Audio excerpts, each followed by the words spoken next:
Queria saber se uma pessoa alcoólatra que fala coisas horríveis, mesmo depois de 5 meses internada para desintoxicação, é possível estar sob o assédio de obsessores, visto que a pessoa não aceita tratamento espiritual? A desobsessão é possível à distância, Jorge? Aí existem três perguntas juntas, né?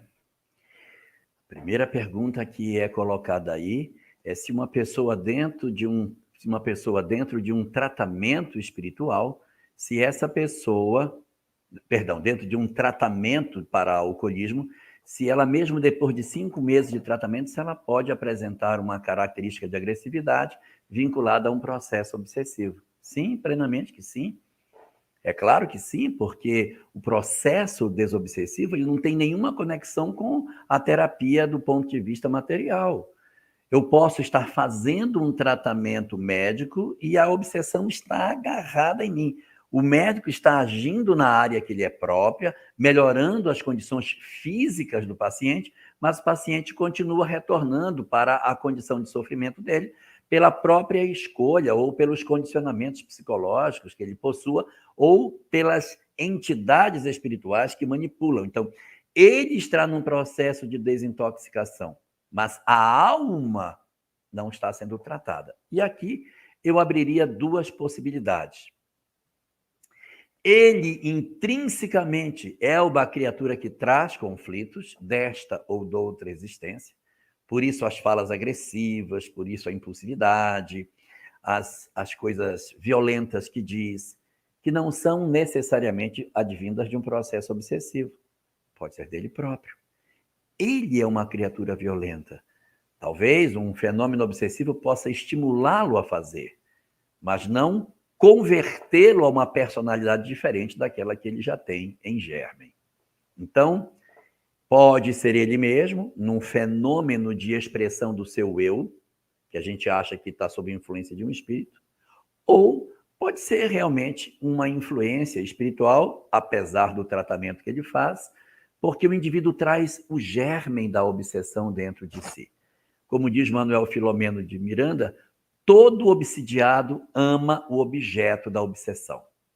Então, ele é agressivo, os obsessores, eles não plantam novas ideias, eles só regam, eles têm um regador espiritual e eles regam as ideias, mas ele não planta, a semente já existe. Ele só vem com o regador, com adubo, fertilizante, fazendo com que a ideia que já existe em germe brote. Então, pode ser dele próprio, pode ser de um processo obsessivo, mas é plenamente possível que alguém em processo de tratamento continue apresentando características de perturbação. Tem mais duas. Tem mais duas perguntas aí dentro. Só tratei uma. Reapresenta as perguntas para eu pegar as três na sequência, para não perder. Olha só, ela falou só, ele ficou 5 meses internado para desintoxicação, se é possível estar sob assédio de obsessores, visto que a pessoa não aceita tratamento espiritual. E a questão da desobsessão, se ela é possível à distância. Tá, então, ele não aceita tratamento espiritual. O fato de não aceitar tratamento não é uma condição imperiosa. Não é uma condição imperiosa, porque eu posso aceitar o tratamento e nem assim me transformar. O que realmente faz a mudança da criatura não é estar ou não num tratamento espiritual, é entregar-se para a mudança moral. Nós temos no atendimento espiritual, na verdade, 7 elementos que compõem o tratamento espiritual. Passe, água fluidificada, prece, atendimento fraterno pelo diálogo, palestra, evangelho no lar, mas a transformação moral é a mais importante de todas elas. Posso ter os 6 elementos, mas se não tiver a transformação, o que vai acontecer? Então, para quem gosta de guardar, é papapete, viu? Papapete. Passe, água fluidificada, palestra, atendimento fraterno, Evangelho no lar. Evangelho no lar e a última que é a transformação moral. Se o tratamento espiritual pode ser feito à distância? Pode. Pode ser feito à distância, sim. existe uma eficácia no tratamento à distância, mas é possível perceber duas características que são importantes serem observadas. Primeiro, a própria pessoa indo presencialmente fazer o tratamento. É a melhor condição, porque ela entra no psiquismo do centro, ela recebe diretamente o passe, ela ouve as informações, ela entra no campo energético da casa espírita. Se a melhor solução é essa. Solução número 2. A pessoa não quer ir, mas o outro vai e convive com ela.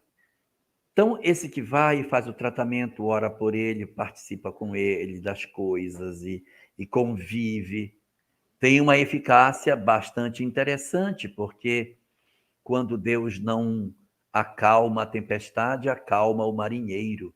Então, a gente vai fazer o tratamento, o outro é que está com dificuldades espirituais, mas eu, fazendo por ele, eu encontro resistências espirituais para abrandar a minha relação com ele, facilitando a convivência dentro de casa. E aí, com a minha mudança, o outro pode experimentar a mudança também. Então, você acaba experimentando uma melhoria do lar por essa via. E a terceira seria, nem vai ele, nem vai eu, mas a gente, à distância, realiza o trabalho. É possível? É possível.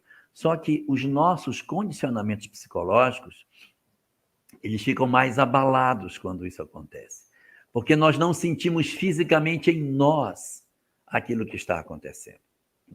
Quando João, o Batista, queria dizer para as pessoas que elas estavam entrando numa nova vida e que elas iam abandonar todas as impurezas que ela tinha, o que ele fez?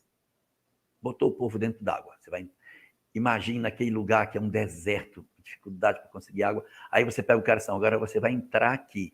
Então você entra na água, num rio. Gente, isso é uma coisa extraordinária. Aí entra no rio e aquela água corrente vai lavando. E assim como a água lava, o meu coração está sendo lavado e eu sou uma nova criatura. É uma prática judaica, tá? Chama-se mikvah, que é você pegar e fazer a imersão da pessoa para uma lavagem espiritual das suas coisas. Ele só fez o uso de um princípio judaico, só que no rio e não numa sinagoga. Se depois alguém quiser ver, é mikvah ou mikveh, em algumas traduções. Então, esse processo físico, ele tem um fator de influência por conta dos nossos condicionamentos. Então, a varinha do Harry Potter, o manto que as pessoas usam, acabam tendo uma influência psicológica. A pessoa diz, não, mas quando ele colocou a mão na minha cabeça, aí curou, foi quando curou. Porque eu crio condicionamentos, mas é possível fazer à distância. E como nós somos almas profundamente influenciáveis pelo aspecto físico, nós passamos a crer que perto dá melhor e acaba acontecendo isso na prática por conta das nossas idiosincrasias, das nossas verdades relativas que acabam funcionando assim dentro de nós. Mas funciona. Opa! Muito bem. Quer falar alguma coisa, Ana? Quero uma coisa curtinha. O Jorge respondeu para variar bem para caramba, mas que eu queria acrescentar é assim: quando a gente tem um ente querido que está numa situação dessa que você está contando para a gente queria que alguma coisa maravilhosa acontecesse e transformasse essa pessoa. Mas é muito importante a gente compreender que uma pessoa só pode ser ajudada se ela abre condições de ajuda, sabe? E a gente fica pensando, poxa, mas ela não sabe que está precisando de ajuda? Pois é, mas é que é duro para a gente, quando a gente está envolvido em adoecimentos dessa ordem, a gente reconhecer que a gente está doente, que a gente precisa de muito tratamento psiquiátrico, de medicamento e tratamento espiritual e isso. Então, a gente se reconhecer necessitado de ajuda precisa dobrar o nosso orgulho, que é dureza, sabe? Então, leva um tempo para a gente reconhecer isso. A gente até reconhece só um pouquinho, mas é só um pouquinho, não muito.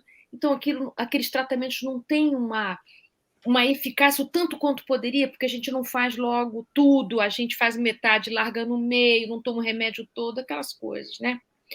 Então, tem um lugar nas nossas almas que eu fico pensando, depois que a gente reconhece que a gente precisa de ajuda, mesmo que a gente está mal, mesmo que a gente está precisando se tratar para valer, tem um momento em que a gente tem um luto, sabe?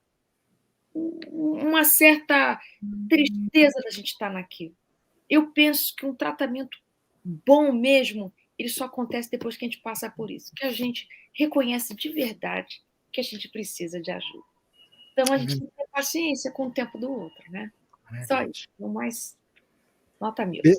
Queria fazer um comentáriozinho sobre essa questão da Ana, que é o seguinte: quando você entra no AA, que tem aqueles 12 passos, o primeiro dos 12 passos é: reconheço que sou incapaz de sozinho resolver o problema e que eu preciso de uma ajuda superior para que eu consiga sair. Pronto. Se você encontrou esse passo, o resto vai.